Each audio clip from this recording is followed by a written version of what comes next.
aktual, ada juga buktak, yaitu bedah buku dan karya menarik dari para mahasantri dan akademisi, ada juga Kotes Hikmah, video pendek berisi untaian hikmah, dan yang terbaru yaitu Free Talk. Wah, banyak sekali manfaat-manfaat yang bisa kita dapatkan di Masnawi Institute ini ya. Maka dari itu teman-teman jangan lupa stay tune di sosial media Masnawi Institute. Bisa follow Instagramnya di Masnawi Institute dan juga boleh di-subscribe, boleh banget di-subscribe di YouTube-nya Masnawi Institute, subscribe, like, comment, share. Di Twitternya juga di @Masnawi. Nah, keren nih. CEO dari Masnawi Institute yaitu Mas Safdinar dan Mas Aris Abror yang pada malam hari ini juga bergabung di Meet kita. Semoga beliau berdua tetap semangat, diberi selalu kesehatan agar bisa selalu mengembangkan Masnawi Institute dan acaranya juga semakin istiqomah, semakin rutin, narasumber yang didatangkan juga narasumber yang hebat-hebat agar kita semua juga keluberan ilmu dari beliaunya dan pastinya mendapat banyak manfaat. Oke teman-teman, kembali ke acara pada malam hari ini yaitu Fikih Talk dengan tema Milenial mengkaji kurban, dialog seputar fikih kurban kontemporer. Di sini sebetulnya kita ada dua narasumber yang mohon maaf untuk narasumber pertama belum bisa bergabung karena guru beliau Bunyai di Pondok Pesantren Nurul Qodim ada kabar tadi beliau berpulang. Sebelum kita mulai, mungkin kita bisa mengirim Al-Fatihah kepada beliau.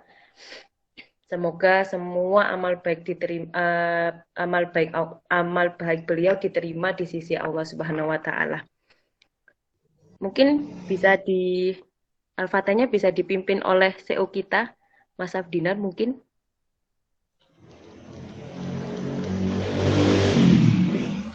Ya, halo, Mas Safdinar.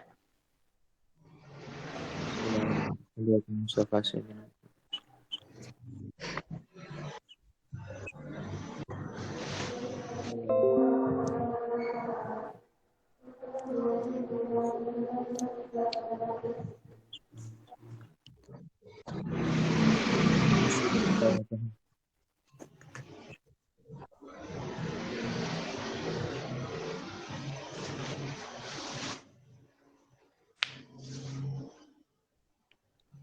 Mas Safdinar.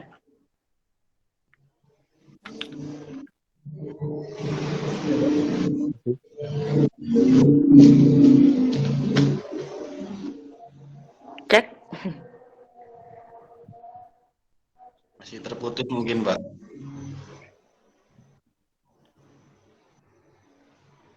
Ini aja. Ini sama Mas Zai dari Pondok Nurul Khalil nggih?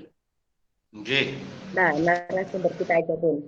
Napa untuk memimpin Al-Fatihah kepada Ibu Nyai Hajah Umi Saadah.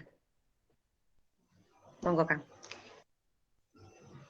Ala hadhihi niyah wa ala kulli niyatin shalih wa ila hadratin Nabil Mustafa Muhammadin sallallahu alaihi wasallam. Summa khususan ila arwahi al-marhumah al-maghfur laha.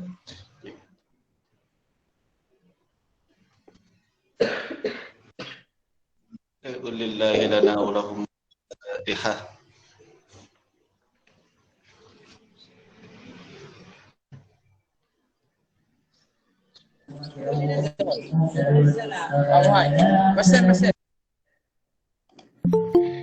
Terima kasih kepada teman-teman. Semoga amal beliau diterima di sisi Allah dan diampuni segala dosa-dosanya.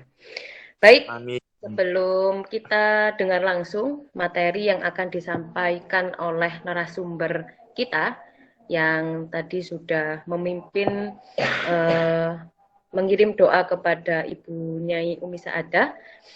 Sebelumnya saya perkenalkan dulu pada narasumber kita, yaitu Mas Zainuri. Ya.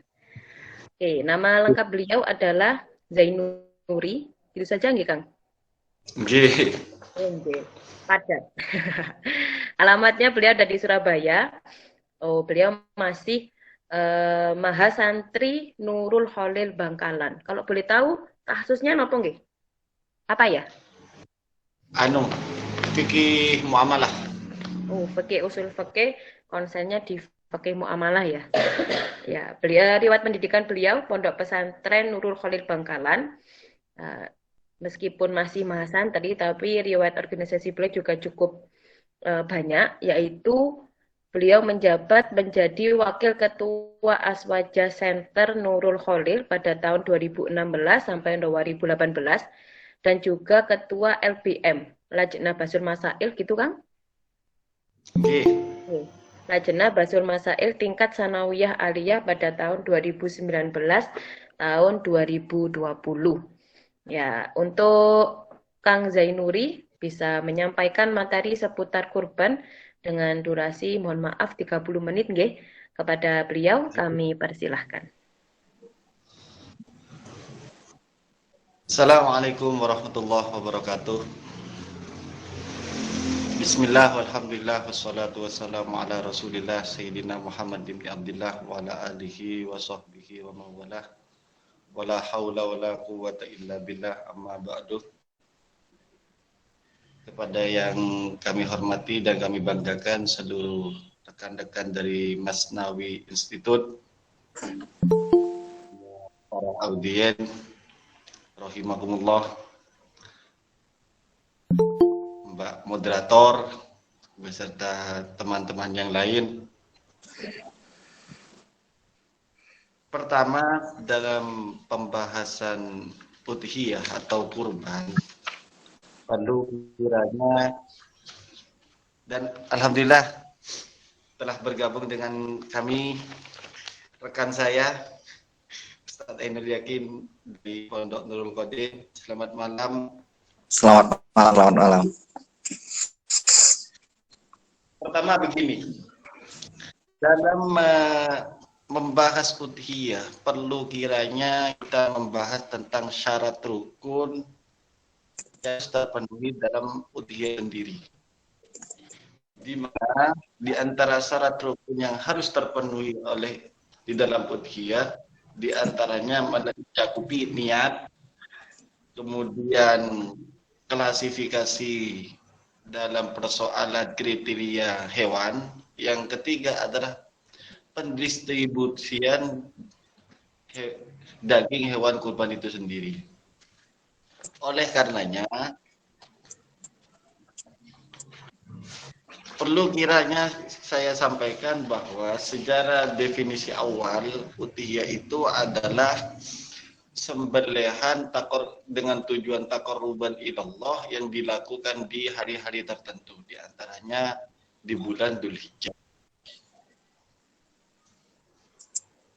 Di antara rukun-rukun yang harus terpenuhi harus hewan-hewan yang telah ditentukan. Hewan-hewan di sini mencakupi 1 unta, 2 sapi atau kerbau, 3 kambing, 4 domba. Dalam syarat-syarat hewan yang dibuat kurban harus mencukupi umur. Misal dalam persoalan sapi, dalam persoalan unta harus berusia 5 memasuki 6 tahun. Kalau dalam sapi itu berusia 2 memasuki 3 tahun.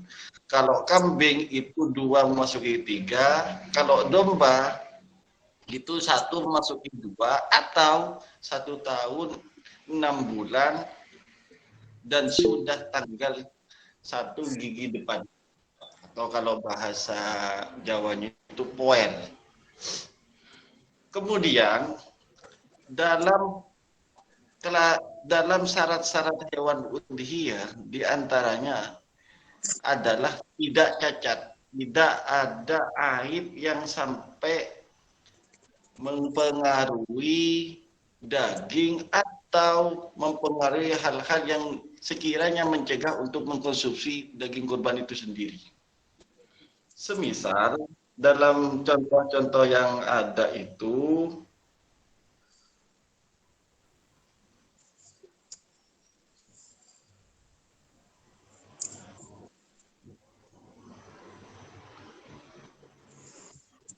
misal contohnya adalah pincang. Pincang termasuk pincang disebabkan penyakit, atau kalau sekarang itu kita yang menjadi trending topik itu adalah PMK, penyakit mulut dan kuku, itu juga mempengaruhi tentang keabsahan dan kecukupan hewan itu dibuat kurban. Atau contoh adalah buta aurat, yang mana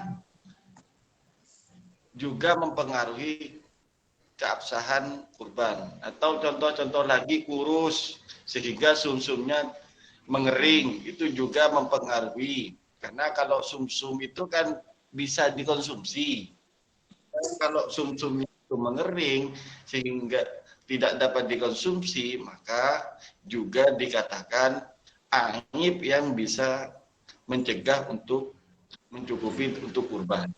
Selanjutnya adalah kudis atau jerba. Cuman jerba sendiri di sini terdapat perbedaan pendapat ulama. Ada yang mengatakan itu lebih mentafsil, tapi ada juga yang mengatakan itu mutlak, tidak.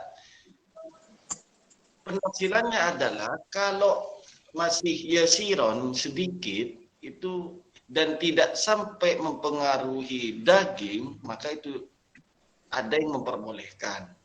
Tetapi kalau sampai kafir sehingga mempengaruhi terhadap daging, maka itu tidak boleh. Sebagaimana yang disampaikan di dalam keterangan yang ada di dalam Kifayatul Akhir itu. Sehingga dalam formulasi-formulasi hukum ini ulama merumuskan bahwa aib yang bisa mempengaruhi atau merusak terhadap daging itu tidak mengesahkan dan tidak mencukupi hewan itu dibuat kurban. Makanya dalam kasus PMK ini perlu kiranya kita duduk permasalahkan adalah apakah itu sampai kronis atau memang hanya sebatas gejala ringan. Kalau hanya sebatas gejala ringan, maka masih ada peluang untuk mencukupi dibuat kurban. Dan ini sudah sesuai dengan pendapat ulama Hanafiyah, Malikiyah, dan Hanabilah yang mengatakan kalau hanya sebatas sedikit. Tetapi kalau sudah kronis, sudah tarafnya taraf parah, misal sampai lumpuh dan sebagainya, sebagaimana beberapa kasus yang terjadi akhir-akhir ini, maka itu tidak diperbolehkan. Karena kita tahu, sesuai dengan laporan dari Dinas Pertanian dan Dinas Peternakan bahwa hewan yang terjangkit PMK itu ada bagian yang tidak dapat dikonsumsi oleh seseorang. Oleh karenanya, kalau sudah ada bagian-bagian yang tidak dapat dikonsumsi, maka dalam kasus kita ini, ulama mengatakan tidak mencukupi untuk dibuat kurban. Kemudian, kalau cacatnya tidak sampai mempengaruhi, misal hanya sebatas amsor, dalam artian cuman tidak sampai buta, cuman ini ada gejala di penglihatan hewan itu, maka itu tidak sampai. Atau contohnya lagi adalah Rabu malam, itu tidak sampai. Atau apa namanya itu, telinganya sobek tapi tidak sampai putus. Kalau sampai putus tidak sah, karena ada bagian yang tidak dapat dikonsumsi. Positif borongnya. Ada yang borong aja loh. Bu, tidak punya tanda yang mana tidak sampai menyebabkan sakitnya. Kalau murni tanduknya saja kurangi dagingnya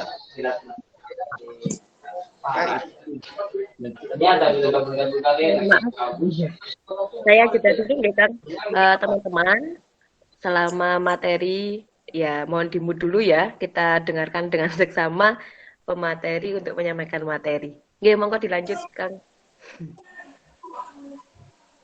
Atau contohnya ada hewan yang sedari lahir buntu, maka nah, kalau hewan itu terpotong ekornya, itu lain masalah. Ada hewan yang memang dari lahir tidak mempunyai ekor, atau ada hewan yang terpotong ekornya. Kalau ada hewan yang terpotong ekornya, maka tidak sah. Tetapi kalau memang dari lahir, maka itu seperti itu. Kemudian persoalan praktek udhiyah di masa pandemi. Di antara praktek-prakteknya adalah kesunatan udhiyah itu dihadiri orang lain. Tetapi harus dipahami bahwa dalam kasus kita ini hanya sebatas sunnah, tidak sampai mencegah keabsahan udhiyah. Tidak sampai itu, hanya sebatas sunnah-sunnahnya saja. Kemudian di antara sunnah-sunnah yang lain itu banyak, tinggal dibaca sendiri. Di antaranya sunnah-sunnahnya apa namanya itu? Sebentar dulu.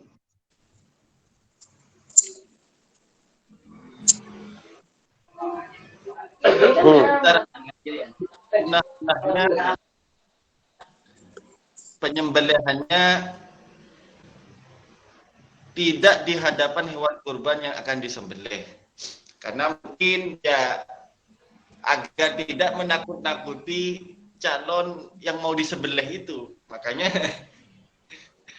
jangan menyembelih di depan hewan lain, sebagaimana kisahnya Nabi Yusuf, kisahnya Nabi Yakub dulu itu, karena Nabi Yakub pernah memotong hewan di depan hewan lain, maka hewan tadi itu kan berdoa agar supaya Nabi Yakub mengalami hal yang sama dengan hewan tadi itu, karena sudah berpisah dengan anaknya. Oleh karenanya di kemudian hari Nabi Yakub berpisah dengan Nabi Yusuf dalam waktu sekian tahun lamanya itu.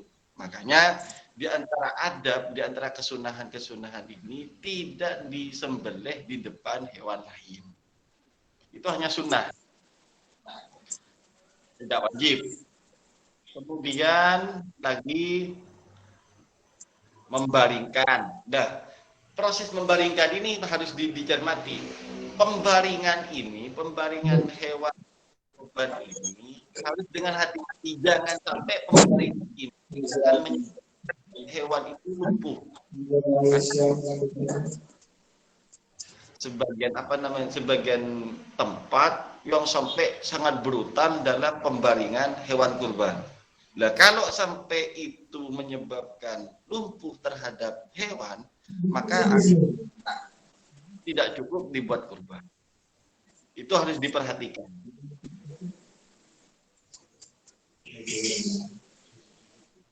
Ya, mungkin itu yang bisa saya sampaikan. Kurang lebihnya mohon maaf. Hadanallahu wa iyyakum wal afwa minkum. Assalamualaikum warahmatullahi wabarakatuh. Waalaikumsalam warahmatullahi wabarakatuh. Terima kasih untuk narasumber pertama, Kang Zainuri. Alhamdulillah sudah bergabung di rumit ini yang awalnya tadi belum bisa gabung, kemudian sekarang sudah gabung, yaitu Pak Muhammad Ainul Yakin. Ini karena beliau statusnya sudah menikah, jadi saya dipanggil manggilnya Pak, nggih. Baik, sebelum kita dengarkan materi dari Pak Ustadz ya, Ustadz Muhammad Ainul Yakin, saya bacakan dulu biografi beliau. Nama lengkap yaitu Muhammad Ainul Yakin RA. RA itu kalau boleh tahu apa nggih? Radhiyallahu an. Oh, ya. Beliau beralamat di Jalan Uya, Semboro Lor, Semboro, Jember. Terus statusnya ditulis di sini sudah menikah. Riwayat pendidikan SD Muhammadiyah 1 Tanggul, MTS Nurul Qodim, MA Muadalah Nurul Qodim, dan juga Mahat Ali Nurul Qodim. Beliau juga dari Mahasantri Mahat Ali Nurul Qodim. Ketua riwayat organisasi beliau yaitu Ketua FKPP, Forum Kajian Pesantren Probolinggo, pengurus LBM PCNU Kota Kraksan, dan juga sebagai koordinator LBM Nurul Qodim. Seperti narasumber pertama, Kang Zainuri, kami persilakan untuk Ustadz Ainul Yakin bisa memaparkan materinya kurang lebih 30 menit, nggih. Monggo silakan. Assalamualaikum warahmatullahi wabarakatuh. Jelas nggih suara nggih? Siap jelas. Terima kasih waktunya kepada Mbak Moderator. Mbak apa Ibu ini? Yang sudah ngasih waktu untuk menyampaikan. Mohon maaf tadi sedikit lambat karena ada kegiatan pesantren. Yang pertama yang akan kami sampaikan sesuai dengan takhusus kami yaitu di Tafsir wa Ulumuhu, berkaitan dari, kita mulai dari definisi dulu. Kalau definisi yang sudah diungkapkan oleh Kang Zainuri kita sama, cuman di sini ada tambahan bahwa udhiyah adalah hewan yang disembelih sejak hari nahar, yaitu tanggal 10 Dzulhijjah sampai hari tasyrik 13 Dzulhijjah. Jadi waktu penyembelihannya adalah demikian. Tujuannya sama, yaitu taqarruban ilallah. Untuk dalilnya, kenapa adakah dalil dalam Quran yang menyinggung tentang masalah kurban? Ada, yaitu yang pertama, fasolli li rabbika wanhar. Dalam surat Al-Kautsar ayat 2 dijelaskan bahwa laksanakanlah sholat karena Tuhanmu dan berkorbanlah. Korban hewan, bukan korban perasaan. Kemudian ayat yang lain yaitu walbudna ja'alnaha lakum min sya'airillahi lakum fiha khair fadhkuru smallahi 'alaiha shawaf. Fa idza wajabat junubuha faqulu minha wa atimul qani wal mu'tar kadzalika sakharnaha lakum la'allakum tashkurun. La yanalallaha luhumuha wala dima'uha walakin yanaluhu taqwa minkum kadzalika sakhkharaha lakum litukabbirullaha 'ala ma hadakum wa basyiril muhsinin. Yang artinya, dan unta-unta itu kami jadikan untukmu bagian dari syiar agama Allah, karena di Mekah adanya unta. Kamu banyak memperoleh kebaikan padanya, maka sebutlah nama Allah ketika kalian menyembelihnya. Untuk hadisnya, ada hadis yang dijelaskan oleh, yang diriwayatkan oleh Imam Turmudi, yaitu ma'amila binu Adam yauman nahri min amalin ahabbu ilallahi ta'ala min iraqatid dam. Tidaklah ada salah amaliyah yang dicintai oleh Allah pada hari nahar kecuali mengalirkan darah atau menyembelih. Innaha la ta'ti yaumal qiyamati bi quruniha wa adlafiha wa inna damma la yaqa'u min Allah bi makanin qabla ay yaqa'a min al-ard fatibu biha nafsan. Nah, nanti hewan yang kita jadikan korban itu akan datang di hari kiamat, akan didatangkan di hari kiamat lengkap semuanya sama tanduk-tanduknya. Kalau Ustaz Hasan Zainuri nanti korbannya pakai ayam, ya keluarnya ayam terbang. Untuk berikutnya yaitu kita juga perlu tahu bahwa hukum berkurban dalam mazhab Syafi'i itu ada 3. Yang pertama adalah sunnah N. Sunnah N ini bagi siapa? Bagi Mbak Moderator yang masih belum punya keluarga, itu sunnah N. Kemudian Mbak Materi juga sama, Kang Safdinar juga sama, itu sunnah N hukumnya Kang. Hukum yang kedua yaitu sunnah kifayah. Sunnah kifayah itu bagi setiap anggota keluarga yang mampu. Jadi kalau kita mampu untuk membeli kambing, ya berarti hukum berkorban bagi kita itu sunnah kifayah. Namun beda lagi kalau kita sempat bernadar untuk melakukan ibadah kurban, maka hukum yang awalnya sunnah itu berubah menjadi hukum wajib. Untuk syarat-syaratnya tadi sudah disampaikan oleh pemateri kakak saya yang ganteng itu. Cuman perlu ditambahkan yaitu syarat yang ketiga. Penyembelih kalau dalam bahasa Arab, dalam bahasa fikih itu ada mudhohi atau wakilnya. Harus niat menyembelih hewan kurban saat menyembelihnya kecuali berupa hewan kurban yang dinadari. Contoh niat kurban kayak nawaitu ada sunnatil udhiyah an-nafsi lillahi ta'ala. Ini kalau kita berkorban untuk diri sendiri. Nah, kalau kita berkorban untuk orang lain atau kita yang diperintah untuk menyembelih hewan yang kurban orang lain, maka yang kita niatkan adalah nawaitu ada sunnatil udhiyah an siapa gitu, an zainuri lillahi ta'ala. Seperti itu misal.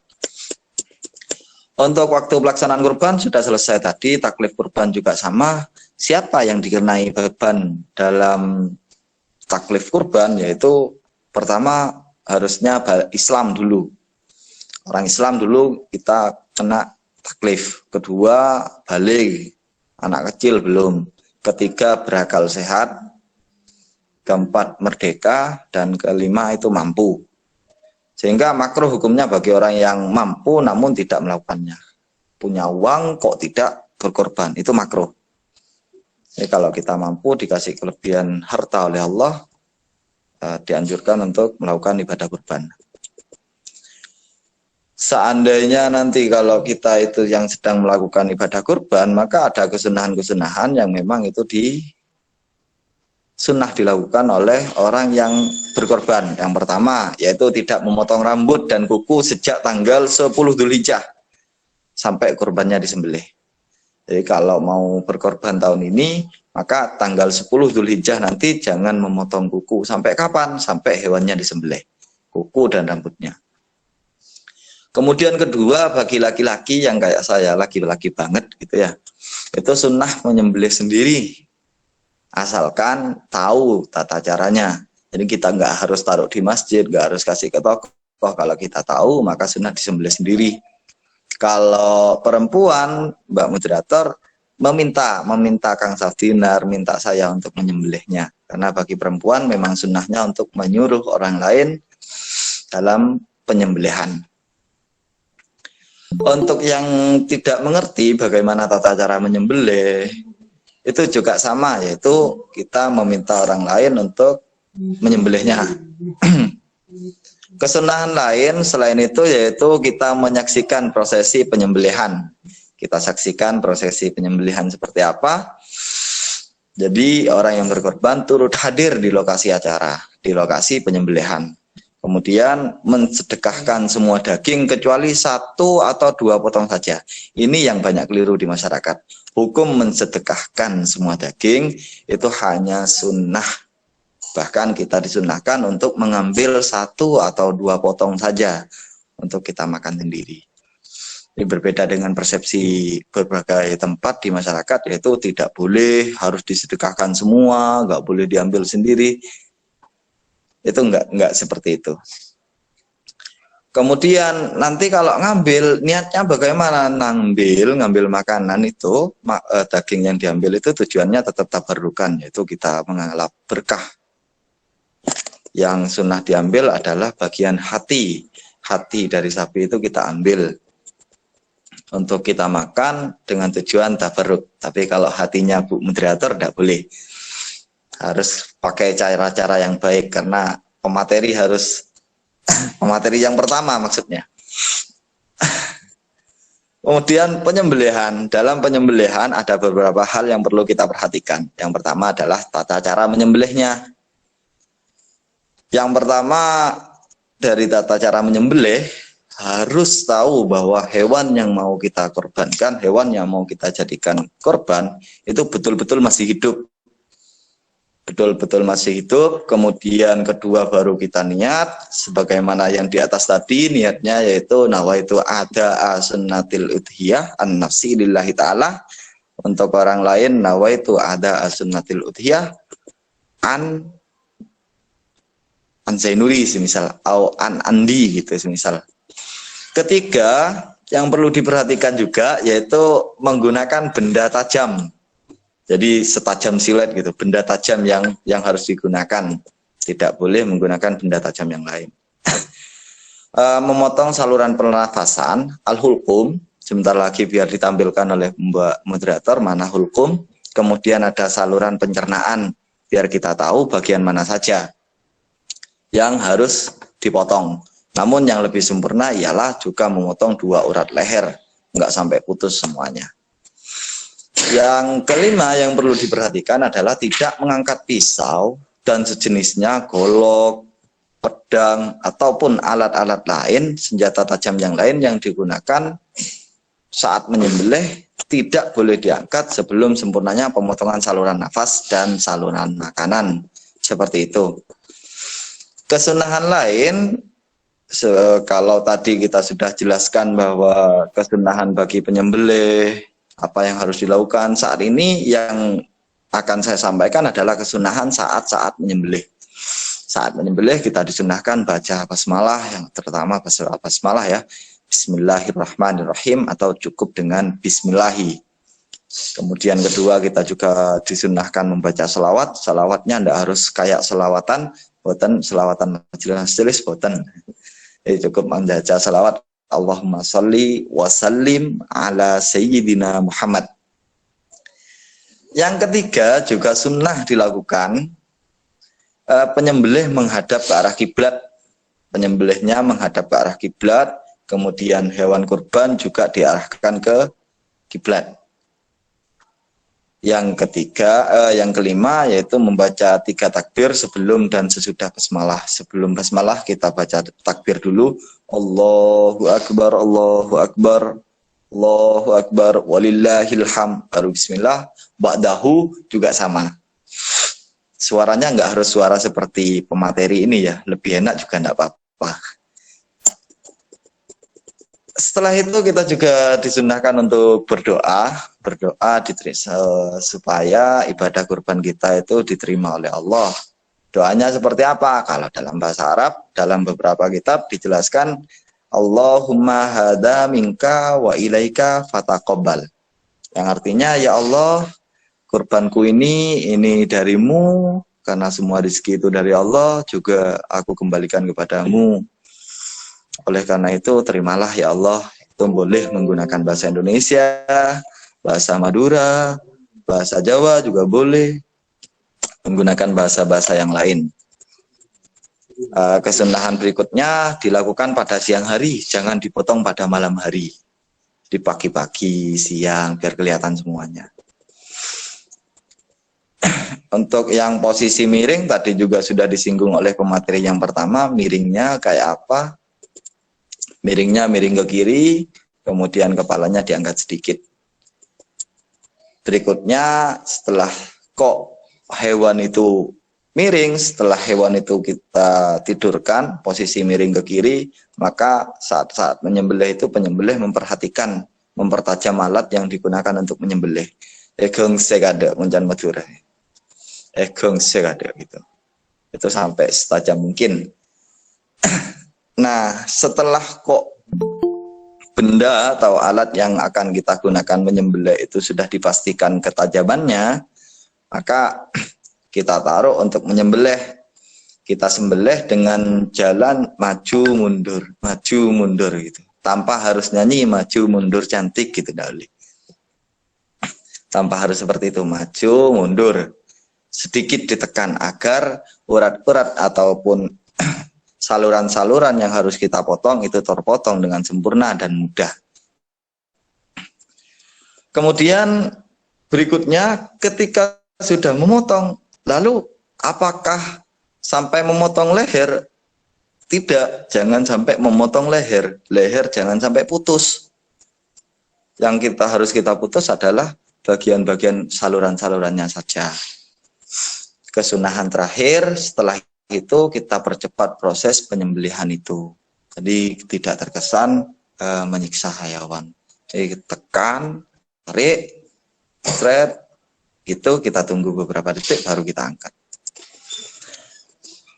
Saya kasih gambaran bagaimana sebenarnya teknis penyembelihan ya. Teknis penyembelihan barangkali di sini juga ada tukang menyembelih.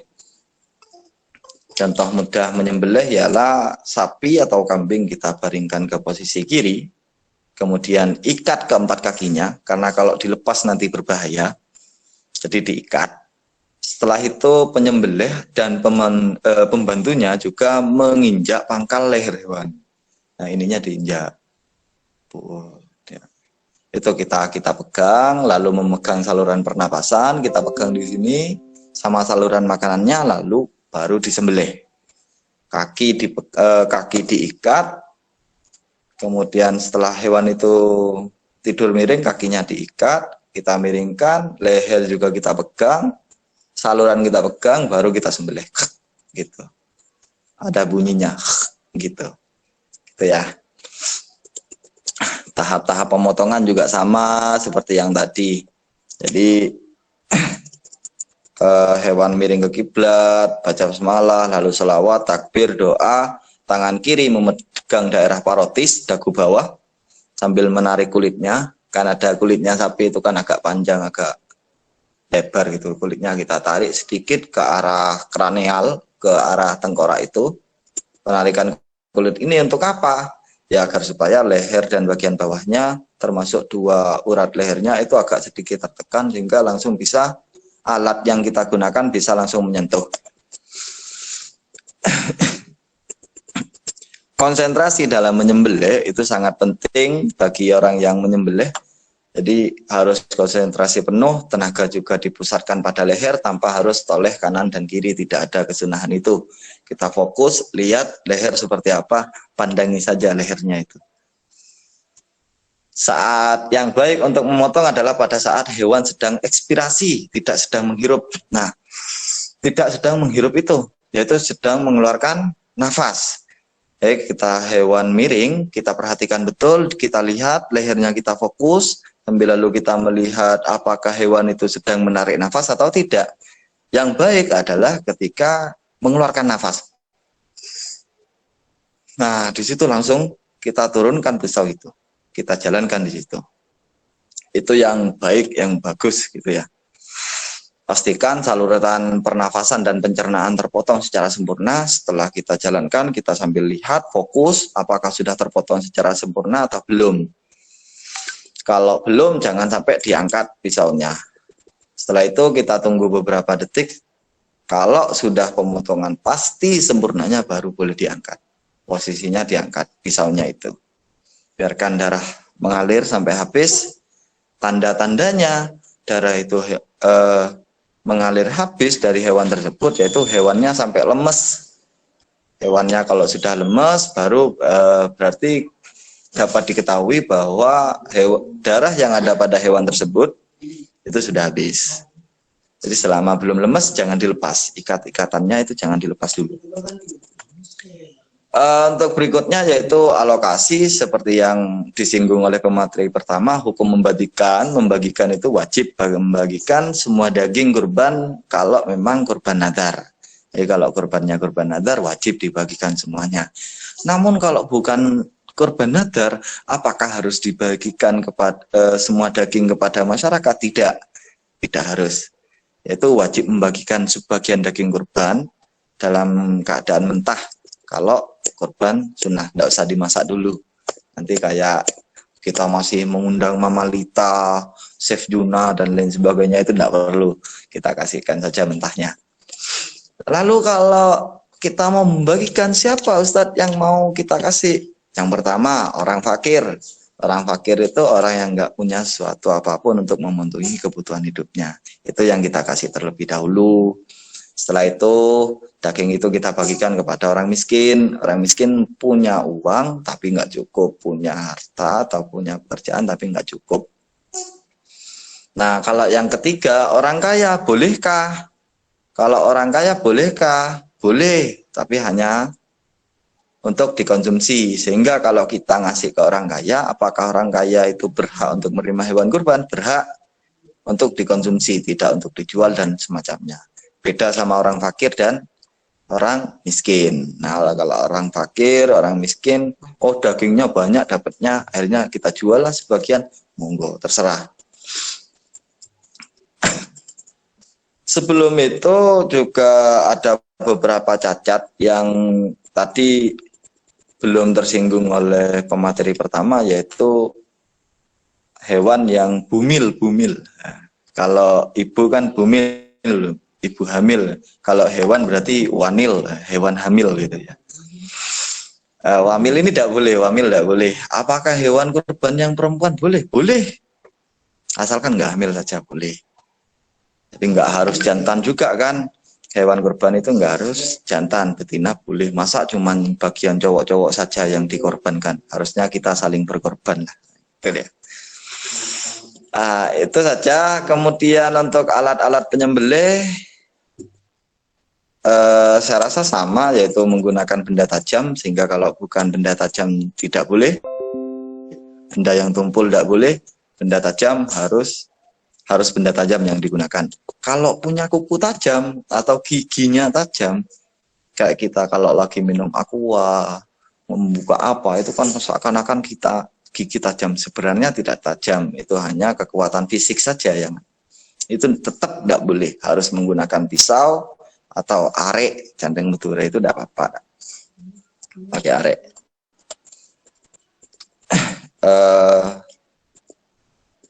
Yang penyembelih juga Islam dan pandai, sehingga non muslim kalau nanti punya korban jangan disembelih. Yang menyembelih haruslah orang Islam, bukan orang yang non muslim. Urutan penyembelih yang layak kita gunakan, yang layak kita utamakan, nanti kalau ketemu di masyarakat, di rumah masing-masing, siapa yang lebih utama untuk menyembelih? Yang pertama ialah lelaki muslim yang berakal sehat. Seperti kita pada malam hari ini adalah lelaki muslim yang berakal sehat. Kemudian yang kedua, perempuan muslimah yang berakal sehat. Anak kecil muslim yang pandai, orang kafir kitabi, Yahudi dan Nasrani, orang gila, orang mabuk, anak kecil yang belum tamyiz. Seperti itu. Itu ada sedikit gambaran.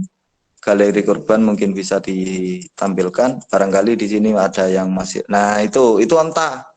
Gambar yang pertama ibil, itu onta. Onta itu ada yang 1 punuk, ada yang 2 punuk. Nanti kita jenengan browsing lah. Bakor sama bakor itu sapi ya kayak itu. Dokni dan makzi, bedanya kambing sama domba. Ini yang sulit dibedakan, kadang masyarakat tidak tahu. Yang penting semuanya wedus ya. Kalau bahasa Jawa itu yang penting wedus lah, mbek, wedus ya. Kadang kita sulit. Kalau domba yang seperti ini, salah satu ciri-ciri domba yaitu bisa mandi biasanya. Nah, mandi. Kalau domba itu mandi, kalau kambing nggak mandi biasanya. Cuman bedanya kalau kambing ini meskipun nggak mandi tetap rapi. Kalau domba itu mandi yo lama-kelamaan nggak rapi lagi. Lalu gambar berikutnya di situ ada beberapa warna yang bisa kita lihat. Ada hulkum yang dimaksud tanda itu yaitu yang warna merah. Kemudian ada mari sesuai arah panah, wadajen, 2 saluran itu juga sama. Jadi bagian-bagian itu yang harus kita potong, yang harus kita putus. Ada 4 yang besar itu, kemudian 3 saluran itu yang harus kita potong. Cara menyembelihnya juga sama. Ini saja mungkin yang bisa disampaikan. Kurang lebihnya mohon maaf, nanti kita lebih banyak diskusinya saja karena kebetulan juga kita dihadiri Pak Zainuri itu yang koordinator ahli bahasa itu, guru saya itu beliau. Kemudian di sini ada juga Mas Safdinar. Mohon maaf Mas, terlambat tadi. Kurang lebihnya, Assalamualaikum warahmatullahi wabarakatuh. Waalaikumsalam warahmatullahi wabarakatuh. Terima kasih kepada Ustadz Ainul Yakin dan Ustadz Zainuri yang sudah memaparkan materi pada malam hari ini. Lengkap sekali teman-teman. bagi para lelaki nanti yang ditugasi menjadi panitia kurban bisa banget untuk mengulas lagi materi yang tadi disampaikan oleh beliau berdua, bagaimana cara memotongnya, apa kesunahannya, terus bagaimana membagikannya dan lain sebagainya. Juga disampaikan juga yang sekarang sedang marak, yang sedang ditakuti sama masyarakat Indonesia, yaitu penyakit PMK. Ternyata apakah sapi atau kambing yang terjangkit itu boleh dibuat kurban atau tidak. Tadi juga sudah dijelaskan oleh pemateri pertama. Baik, untuk teman-teman, mungkin bisa di on cam ya, biar kita bisa lihat nih siapa saja yang hadir pada rumit pada malam hari ini. Nah, oke, untuk sesi selanjutnya yaitu sesi diskusi tanya jawab. Kita kasih kesempatan kepada 2 penanya terlebih dahulu, nanti akan dilanjutkan di segmen berikutnya. Silakan yang mau bertanya, dinyalakan mikrofonnya. Izin bertanya, moderator. Ya, silakan disebutkan nama dan asalnya dari mana. Monggo. Baik, saya Muhammad Maimun, asal dari Jember, Jawa Timur. Mengenai kurban kontemporer ya, tentang cara penyembelihan, tanggal penyembelihan. Kalau lihat dalilnya, memang bunyinya fasolli rabbika wanhar. Secara fikih di tanggal 10, 11, 12, 13 Dzulhijjah setelah hari raya Idul Adha. Lalu bagaimana jika berkurban melewati dari tanggal yang sudah ada di aturan fikih tersebut? Misal sampai akhir bulan Dzulhijjah pengorbanan masih diperbolehkan. Mungkin ada kaul yang menyebutkan mungkin seperti itu. Lalu yang kedua tentang cara penyembelihan masa sekarang tidak menutup kemungkinan seperti contoh di Australia mungkin atau di India karena banyaknya sapi harus menyembelih dengan sesuai label lembaga yang sudah sertifikasi. Artinya tidak menutup kemungkinan memakai mesin semua untuk penyembelihan kurbannya. Lalu yang kedua memakai laser pemotong. Apakah itu diperbolehkan dan sah sebagai hewan kurban atau tidak? Terima kasih, itu saja mungkin yang saya tanyakan, moderator. Siap, terima kasih dari Kang Muhammad Maimun dari Jember. Langsung ditanggapi atau bagaimana? Tanggapi aja ya, biar nanti nggak lupa. Pertanyaan pertama, kalau misalkan masa penyembelihannya melebihi dari yang dalil yang sudah disebutkan lebih dari tanggal 10, 11, 12, 13 itu apakah boleh? Ada kaul yang memperbolehkan. Terus bagaimana kalau misalkan penyembelihannya itu menggunakan mesin atau laser? Karena zaman juga semakin teknologi juga semakin canggih, saking banyaknya akhirnya menggunakan laser ataupun mesin. Baik, kami haturkan kepada pemateri. Ke siapa dulu nih? Mungkin saya dulu. Oke, terima kasih.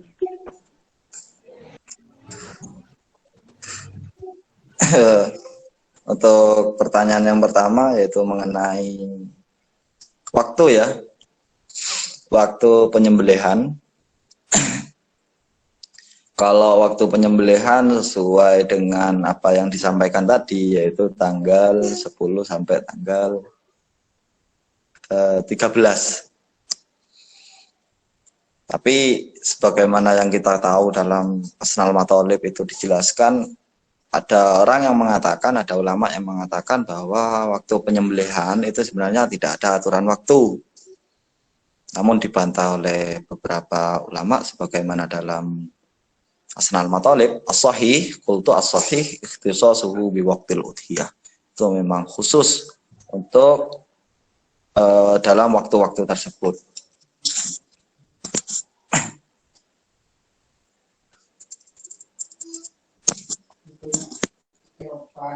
Jadi terkait waktu penyembelihan, apakah nanti kalau lebih dari itu ada khilaf, jelas ada khilaf. Apakah ini khilafun yang yuktabar atau tidak? Apakah ini perbedaan pendapat yang perlu kita jadikan pertimbangan atau tidak? Yang jelas tidak. Karena as-sahih itu ikhtisasuhu bi waqtil udhiyah. Itu yang pertama. Untuk pertanyaan yang kedua mungkin Bapak Zainuri yang mau menanggapi. Oke, silakan kepada Kang Zainuri. Mikrofonnya diaktifkan dulu, Kang. Ya, terima kasih. Kami sampaikan dalam persoalan alat penyembelih itu memang dan kita konsis terhadap pendapat mayoritas ulama memang harus benda-benda tajam. Tidak boleh benda-benda tumpul atau dibakar.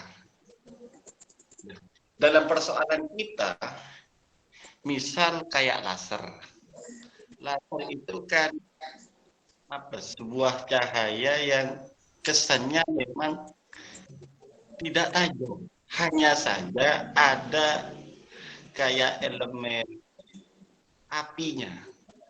Kenapa kok bisa memutus marik dan hulkum? Karena di sana ada faktor-faktor itu. Sehingga ini terlepas dari khilaf, tapi kami tidak menemukan, sementara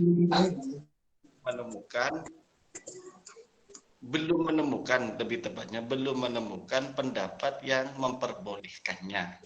Karena pada prinsipnya kalau menggunakan api itu ada unsur takdzibul hayawan. Ada unsur penyiksaan terhadap hewan. Sehingga dalam teori-teori yang ada tidak diberikan. Sementara itu menurut sepanjang penelitian kami belum ada yang memperbolehkan pendapat ulama yang memperbolehkan, atau mungkin ada tapi ya kurang tahu. Tapi yang muktamad yang bisa dibuat referensi sandaran hukum itu sementara tidak boleh. Karena misal kayak kuku atau kayak benda-benda yang lain itu memang tidak diperbolehkan. Karena misal kayak kuku, kenapa kok kuku atau benda-benda tubuh tidak diperbolehkan? Karena itu menyiksa hewan. Sesegera mungkin dalam proses penyembelihan itu harus tidak ada penyiksaan sehingga hewan itu langsung mati.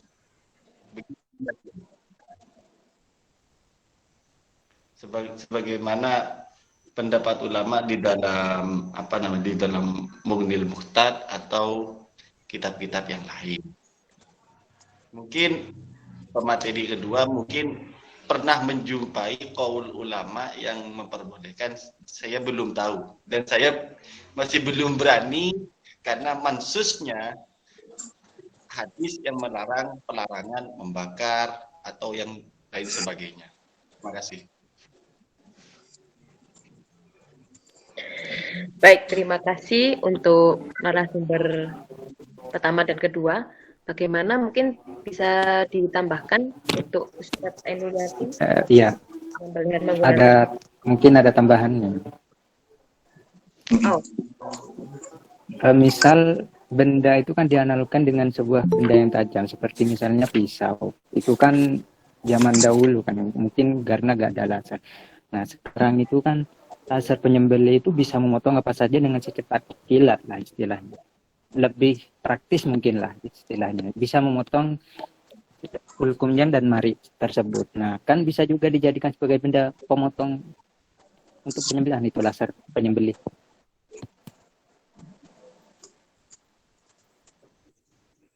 Oke, baik, bagaimana tanggapannya dari Ustadz Ainul Yakin mungkin tentang penyembelihan menggunakan laser atau penyembelihan menggunakan mesin? Kalau untuk penyembelihan menggunakan mesin itu saya rasa tidak ada masalah karena memang sisi yang saya lihat dari mesin adalah ketajaman itu tetap melekat pada bendanya. Ada benda yang memotong. Kemudian kalau nanti untuk laser kita sendiri masih belum berani ya. Kita sendiri masih belum berani untuk itu karena yang kita pahami dari nas-nas atau penjelasan-penjelasan kitab itu bahasanya menggunakan bikulli muhaddidin, dengan sesuatu yang tajam, atau ada benda tajamnya.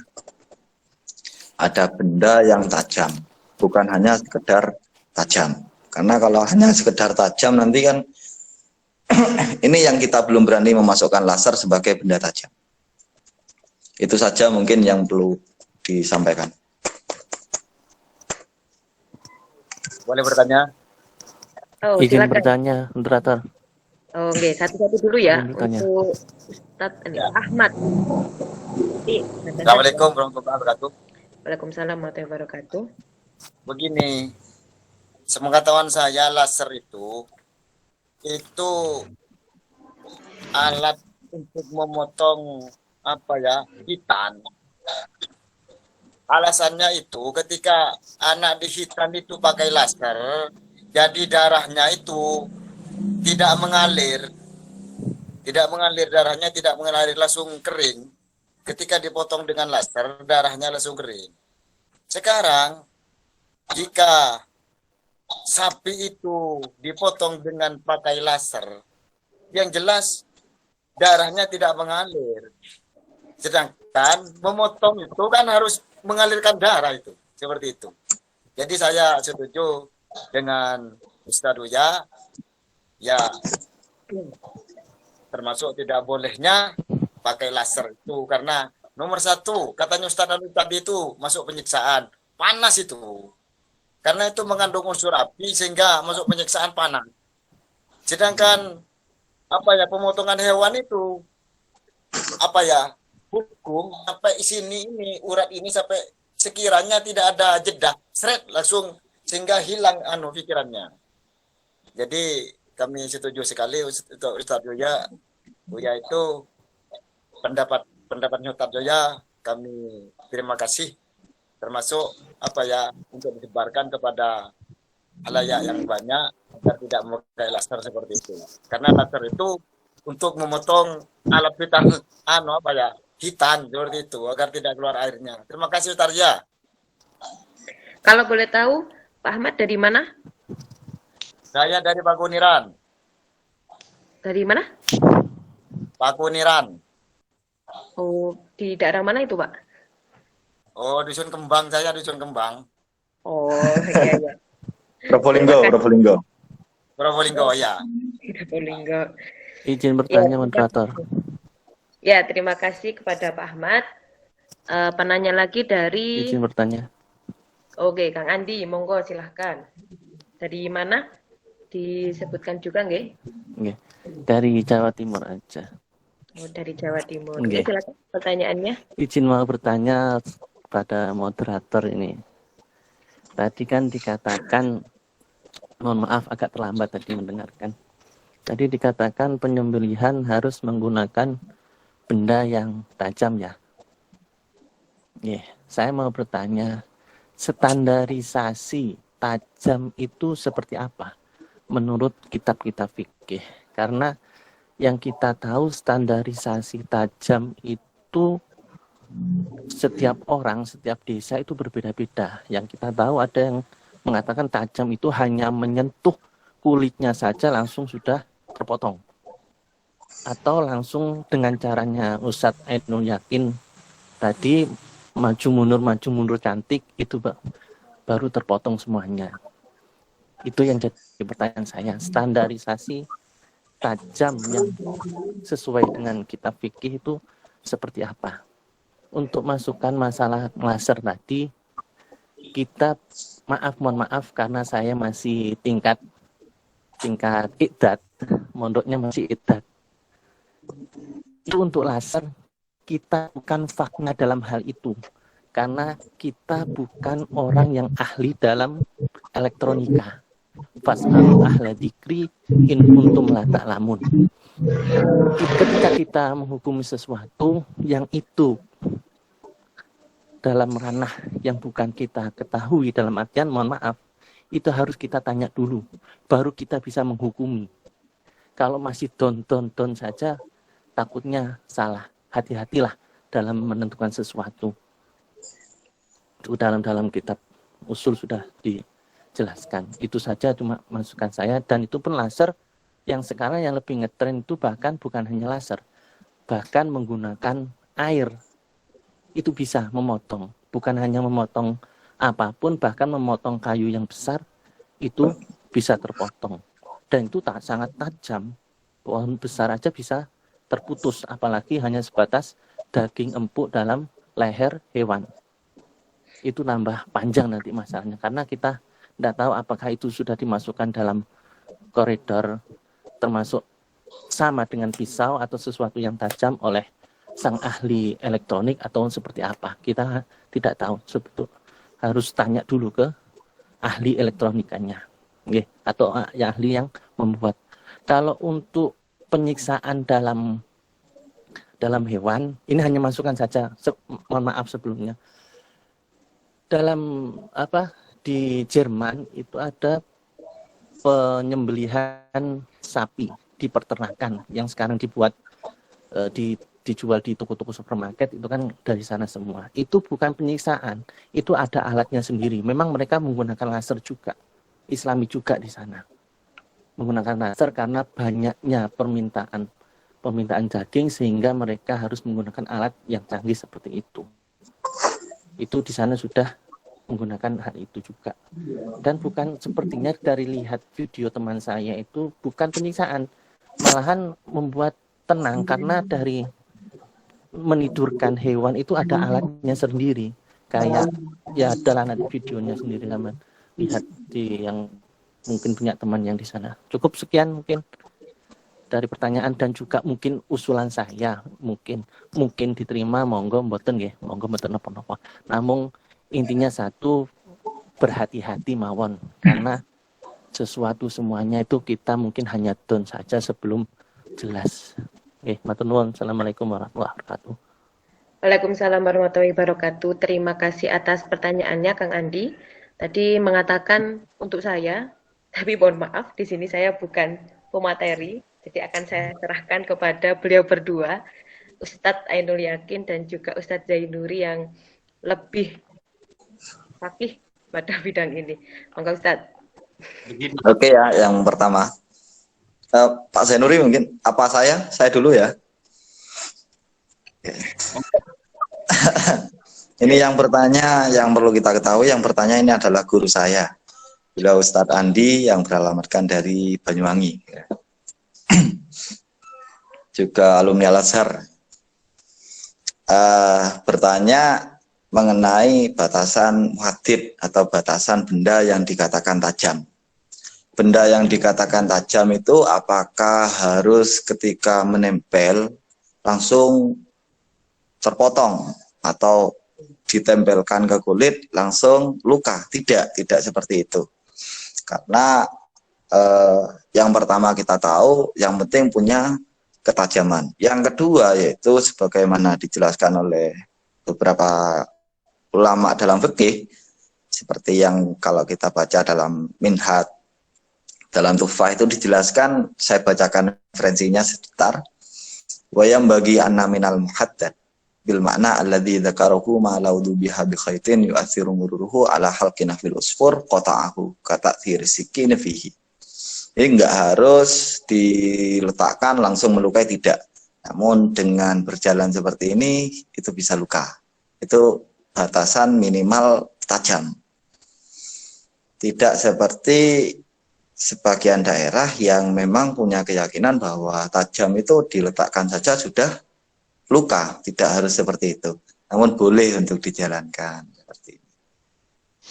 Itu saja mungkin ditambah oleh Bapak Zainuri. Ya, terima kasih. Mungkin gini, kayak kita bukan menghukum, kita pakai pendekatan teori fikih. Muhaddid itu atau tahdid itu sifatnya yang misal sifatnya itu adalah tajam, sekiranya tidak butuh tekanan hebat dalam sebuah pemotongan malik dan hulkum. Karena kalau kita berbicara tentang sesuatu bisa memotong atau tidak, semuanya bisa memotong.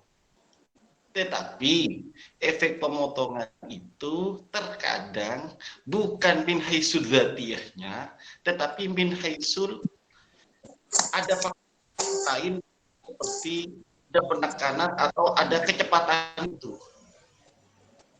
Misal kayak api atau kayak air seperti tadi. Pada dasarnya min haisul dzatiyah, air itu dan api itu tidak bisa memotong. Kita akui lah, secara kita berbicara teori fikih yang normal adalah minhaj dzatiyah memang gak bisa, tetapi kenapa kok bisa seperti halnya api dan air? Karena ada faktor-faktor lain sehingga oleh ulama tidak termasuk dalam kategori benda tajam yang bisa dibuat untuk pemotongan. Makanya di sini kan sudah komprehensif, ulama mengatakan sakol atau harus ada power sehingga penekanan terputus, itu kan tidak mencukupi. Mungkin itu sehingga kita ketika dengan persoalan ini syamil. Syamilnya apa? Akan mengeluarkan dari sisi bendanya, sifat benda, asal bendanya itu memang pada asalnya tidak mempunyai kekuatan untuk memotong sesuatu itu. Kan bicara bisa memotong bahkan sampai apa namanya itu, sampai kayu. Itu kan apa karena panasnya atau karena kecepatannya? Kan begitu kan? Dalam alat kita loh. Kami kira kami belum berani dan belum ada ibarat secara sharih mengatakan itu bisa memperbolehkan. Ya monggo kalau memang melalui pendekatan-pendekatan yang tadi itu. Kita tidak menutup kemungkinan hal-hal yang lain itu. Mungkin seperti itu. Terima kasih.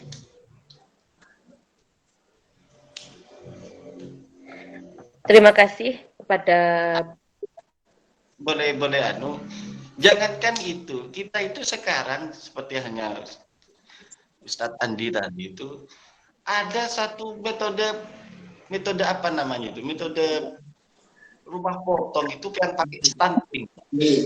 Dulu baru kemudian potong itu ada. Tapi kan kita apakah itu masih ada hayatul mustaqirrah? Begitu kan? Metode ini seiring dengan perkembangan teknologinya ya harus diakui, tetapi kalau kita memiliki akrab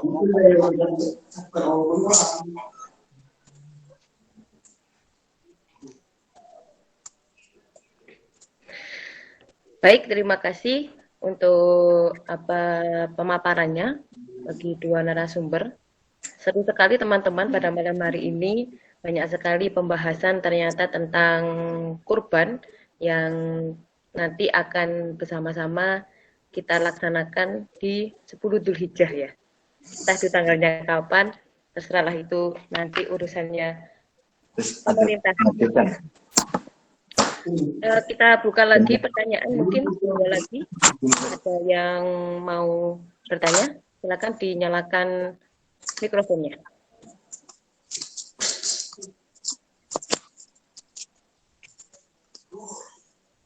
Ada? Itu yang di chat, di via chat kayaknya masuk tadi, Mbak. Oh.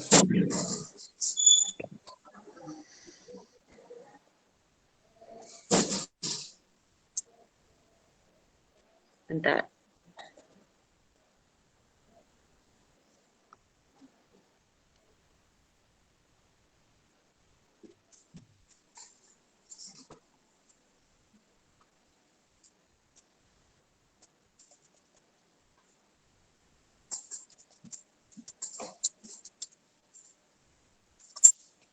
Biar gak tegang diseruput dulu kopinya mungkin.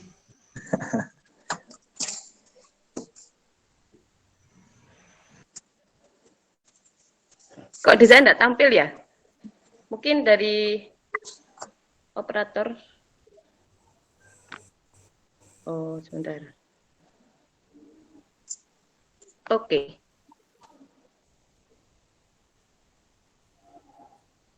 Oh, ini dari CEO kita ini. Dari Kang Sabdinar. Izin bertanya, Ustaz. Kita tahu bahwa sekarang terjadi perbedaan hari raya antara MD dan NU. Apakah MD itu dan apakah NU itu? MD jatuh dari hari Sabtu dan NU jatuh hari Ahad. Ada seorang NU hidup di daerah lingkungan MD yang berniat untuk berkurban. Namun ia telah menyerahkan kurbannya pada pengurus atau panitia masjid MD. Sedangkan dirinya sholatnya ikut NU. Sehingga jadinya kurban terlebih dahulu, sholat idul adhanya belakangan. Bagaimana menyikapi kasus seperti ini, hukum perihal keabsahannya dan solusinya seperti apa? Terima kasih. Bagaimana? Kang Zainuri dulu atau Ustadz Ainul Yakin? Kayaknya tadi Ustadz Ainul Yakin sudah dahulu ya. Kita beri kesempatan kepada Kang Zainuri untuk menjawab. Kang Zainuri ada? Ya, bagaimana? Ya. Ya, tadi monggo dijawab pertanyaannya. Kalau persoalan, sebenarnya kan persoalan penetapan tanggal itu, kita akan kembali ke konsep dasar lah. Ada yang kalau MD, pakai metode, kalau NU pakai metode ru'yah atau imkanur ru'yah, kan begitu. Sehingga dalam persoalan ini kita kembalikanlah ke dalam sudut pandang yang seperti apa. Karena dalam penyembelihan kurban itu kan waktunya yang maksus, harus dilaksanakan di 10 bulan Dzulhijjah. Nah, 10 bulan Dzulhijjah sekarang ini terdapat perbedaan. Ada yang Ahad, ada yang Sabtu. Tergantung. Kalau yang meyakini Sabtu, berkurban di Sabtu, boleh. Tetapi kalau yang pakai Ahad, ya juga boleh juga. Saya kira dalam persoalan kita ini nggak jadi masalah mungkin dalam persoalan perbedaan hari raya sehingga berkonsekuensi terhadap hukum kurbannya. Karena beda metode tadi itu. Ya mungkin guru jadi mau menambah. Oh iya. Jadi kalau sholat idul adhanya di hari Minggu, kurbannya di hari Sabtu, boleh ya? Boleh versi Muhammadiyah. Karena Muhammadiyah pakai hisab. Oh, gitu. Sedangkan Mungkin ada kalau di ya. Oke, saya ya. Oke ya, silakan. Saya bicara bukan atas nama NU ini, karena alumni SD Muhammadiyah gitu ya. Jadi yang Muhammad NU itu saya. Ada Muhammadiyah, ada NU-nya itu saya. Kalau untuk penetapan, sebenarnya ini kan sudah masalah lama, bukan hanya terjadi pada Hari Raya Idul Adha, tapi Hari Raya Idul Fitri juga kita sering berseberangan di situ. Namun yang perlu dipahami oleh kaum NU ya, oleh para NU ini, bahwa Muhammadiyah itu dalam beberapa tempat justru mengambil langkah kayak pihak takmir masjid itu mengambil langkah penetapan sholat yang 2 kali sebagaimana yang terjadi di daerah kami. Daerah kami itu bagian timur jalan itu Muhammadiyah, barat jalannya NU. Untuk Masjid Muhammadiyah itu pelaksanaannya 2 kali, sholat idul adhanya 2 kali, sholat hari Sabtu tanggal 9 itu juga sudah menginformasikan bahwa kita akan melaksanakan sholat Idul Adha di situ.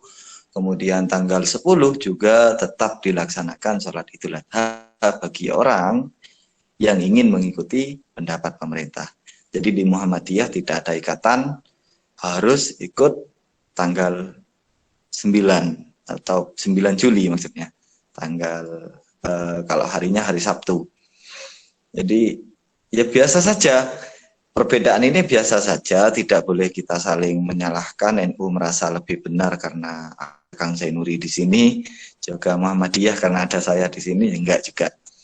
Nah, solusinya bagi kita yang sudah menjadi tokoh di permas masing-masing, ya kita buka peluang apa kebutuhan masyarakat sekitar. Seperti yang dilakukan di daerah saya. Di daerah saya itu sama, terkait penyembelihan juga ada 2. Penyembelihan nanti bisa disembelih di hari Sabtu, tanggal 9 Juli juga melaksanakan penyembelihan di hari Ahad, tanggal 10 Juli. Sholat Idul Adha 2 kali, penyembelihan boleh 2 kali. Seperti itu adanya. Nuwun sewu dari Ustadz Yakin dan Ustadz Zainuri sebelumnya. Jadi yang ingin saya tanyakan itu bukanlah perihal perbedaan jatuhnya tanggal hari raya ataupun apa. Kalau itu memang sudah maklum ya, sudah sering terjadi. Jadi tidak usah dipermasalahkan. Tapi yang menjadi kasus di sini, jadi ini pertanyaan ini berawal waktu itu saya ditelepon dari orang Jogja. Dia mengajukan suatu kasus bahwa dia itu sebenarnya orang NU, tapi tinggal atau menetap di suatu daerah yang di situ rata-rata adalah orang Muhammadiyah. Karena dia mampu sehingga dia ditarik untuk berkorban di panitia ataupun masjid yang di situ lingkungannya MD. Sedangkan kita tahu bahwa terjadi perbedaan. Yang menjadi pertanyaan atau titik fokus pertanyaan saya itu, dia korbannya hari Sabtu tapi sholatnya dia ikut orang NU hari Ahad. Nah, ini korbannya itu apakah sah atau tidak sah tapi menjadi sedekah? Terus seperti itu nanti mungkin tadi kan sudah disampaikan ya, kalau memang di sana itu ada yang sholatnya 2 kali, korbannya 2 kali lah. Untuk kasus yang seperti ini itu bagaimana mungkin lebih baiknya? Apakah melobi dari pihak Muhammadiyah? Apakah MDNU atau seperti apa? Tadi itu mohon perjelas lagi Ustadz ya. Oke. Terima kasih. Paham. Mantap. Ya, langsung ditanggapi ya Ibu Moderator. Oke, monggo Ustadz. Nah, ini yang bertanya ini ketua ini. Ini senior saya ya. Dia mempertanyakan, bukan bertanya tapi mempertanyakan nih. Ada sebuah hadis yang dijelaskan yang diriwayatkan oleh Imam Muslim itu yang berbunyi la yadbahanna ahadun qabla ayyusalliya. Jangan sampai kalian menyembelih hewan kurban sebelum kalian melaksanakan sholat. Namun dalam hadis yang lain, itu kayak hadis dalam Ibnu Hibban, itu fi kulli ayyamit tasyrik dzabhun. Setiap hari tasyrik itu boleh menyembelih. Sehingga 2 hadis ini, yang pertama yaitu menggunakan batasan sholat. Orang itu boleh berkorban harus selesai sholat dulu baru berkorban. Kemudian hadis yang kedua ini masalah harinya, nggak harus sholat. Yang penting masuk ke hari tasyrik, maka boleh menyembelih. Dari situ oleh ulama, mana yang diambil? Yang diambil adalah at-takdir bizaman, yaitu mengenai waktunya saja. Waktu di mana hari tasyrik itu masuk. Kasus yang dialami di Jogja tadi, bagi orang NU yang melakukan sholat atau meyakini masuknya hari tasyrik, Yaumun Nahar, itu pada hari Minggu, tidak boleh hukumnya. menyembelih di hari Sabtu. Karena memang konsep dari fikih, waktu penyembelihan itu dimulai dari tulu isyamsi yaumin nahar sampai akhir hari tasyrik, yaitu terbit matahari di hari raya kurban sampai akhir hari tasyrik. Baginya itu mengikuti itu. Kalau sampai menyembelih sebelum hari-hari tersebut ataupun menyembelih di luar hari tasyrik, maka menurut fikih lam yaqa udhiyatan, tidak jadi udhiyah, tidak jadi hewan kurban. Kenapa? Karena ia berdasarkan dua hadis sahih tadi. Ada hadis sahih yang menjelaskan lagi, awwalu ma nabda'u bihi fi yaumina hadza nusalli summa narji'u fananharu.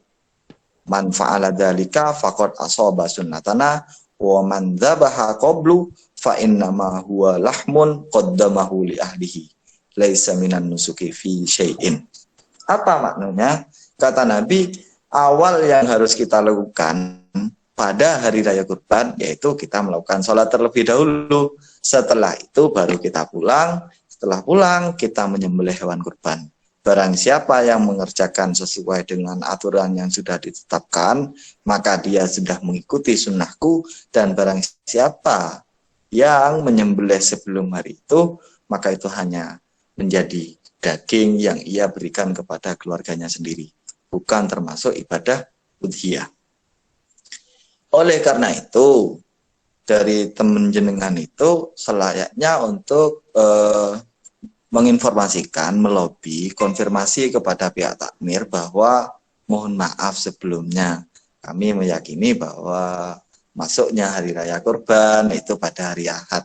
Jadi mohon untuk penyembelihan hewan kurban kami disembelih di hari Ahad saja. Kalau tidak bisa, pindah ke rumah Kang. Bisa di lobi. Seperti itu. Ya, terima kasih. Mungkin Kang Zainuri menambahkan? Ya, begini.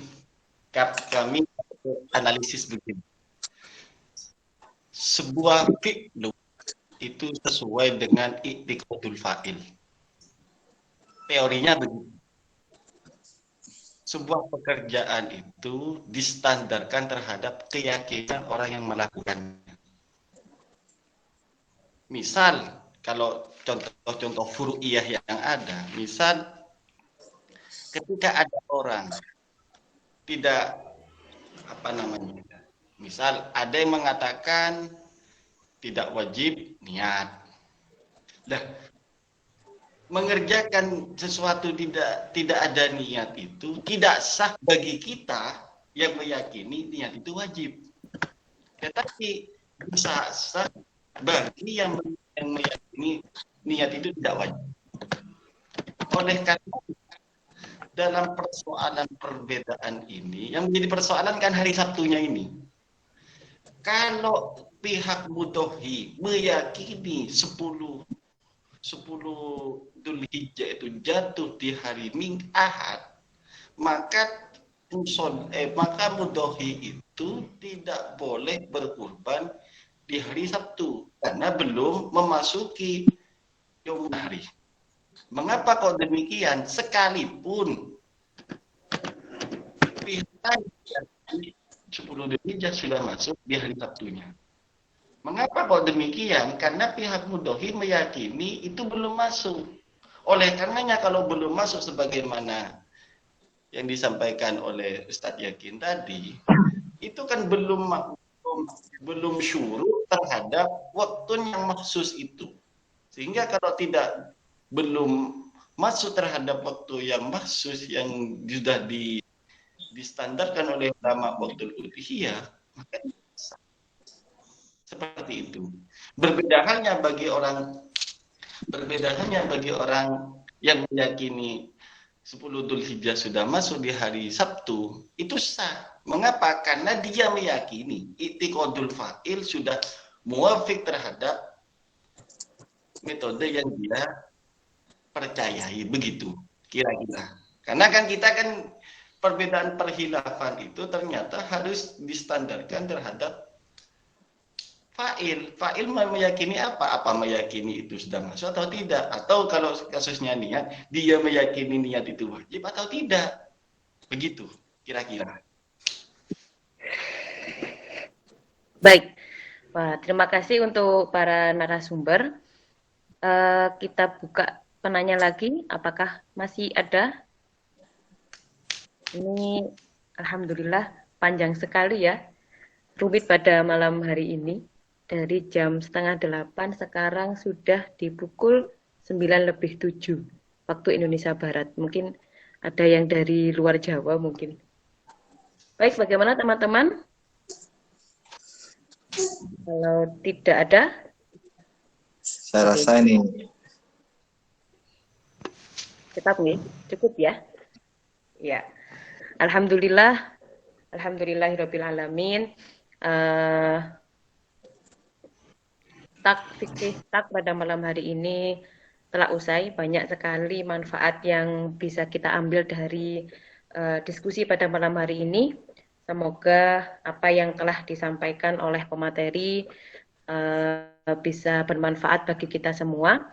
Untuk menambah keberkahan dan kemanfaatan pada room malam hari ini, saya mohon untuk Ustadz Ainul Yakin bisa memimpin doa agar pertemuan pada malam hari ini bisa semakin berkah. Monggo Ustadz. wah, harusnya Pak Zainuri ini yang lebih wali. Monggo Ustaz, monggo. Ini kita persilahkan kepada Ustadz Ahmad yang dari Pakuniran, beliau yang sepuh, senior saya juga di Probolinggo. Dipersilahkan untuk berdoa. Kami mohon maaf, jenengan yang lebih berhak untuk berdoa. Dipersilahkan.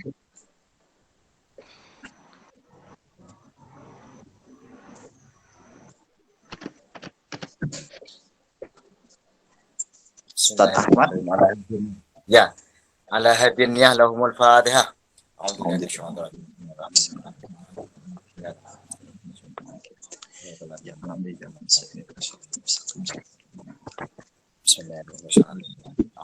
Allahumma salli wa sallim ala sayyidina Muhammadin sayyidina bahar. Amin. Amin. Amin.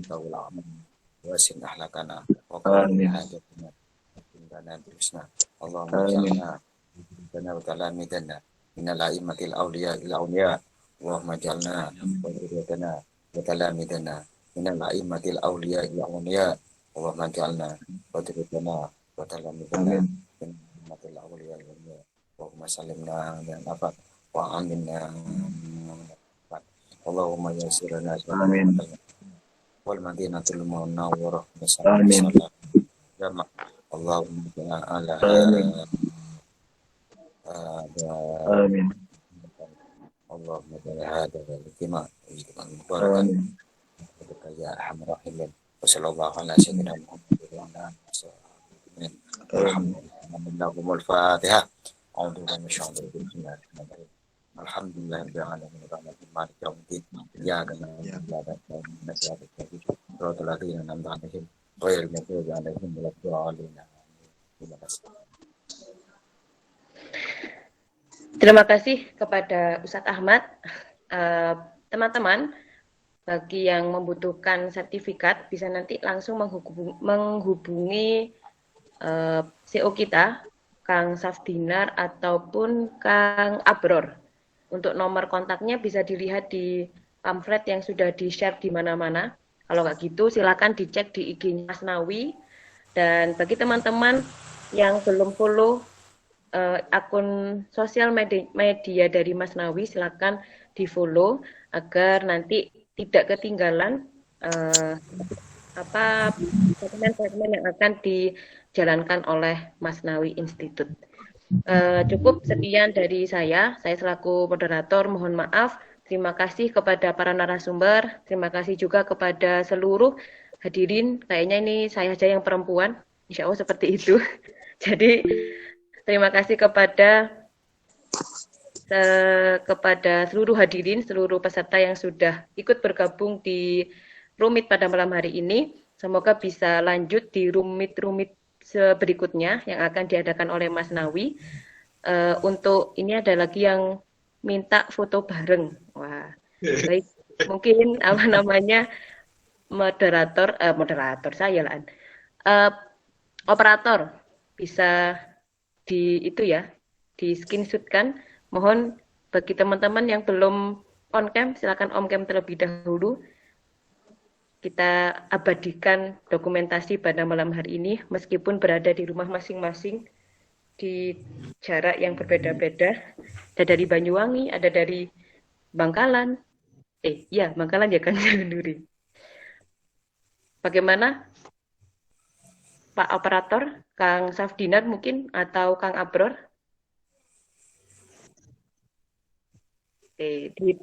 Dihitung ya Kang, biar dapat pose yang baik.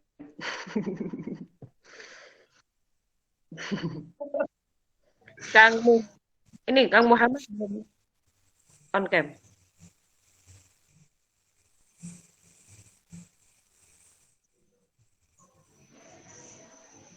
Sudah? Oke, terima kasih. Dan mohon maaf apabila ada kata-kata yang kurang berkenan. Saya akhiri. Wassalamualaikum warahmatullahi wabarakatuh. Waalaikumsalam warahmatullahi wabarakatuh. Terima kasih Bapak Ibu Moderator. Mbak Moderator. Bapak narasumber. Izin keluar. Saya juga izin keluar, Bu. Terima kasih Assalamualaikum. semuanya. Salam. Assalamualaikum. Oke, sama-sama. Assalamualaikum. Denuri. Oke, start. Oke. Assalamualaikum. Waalaikumsalam.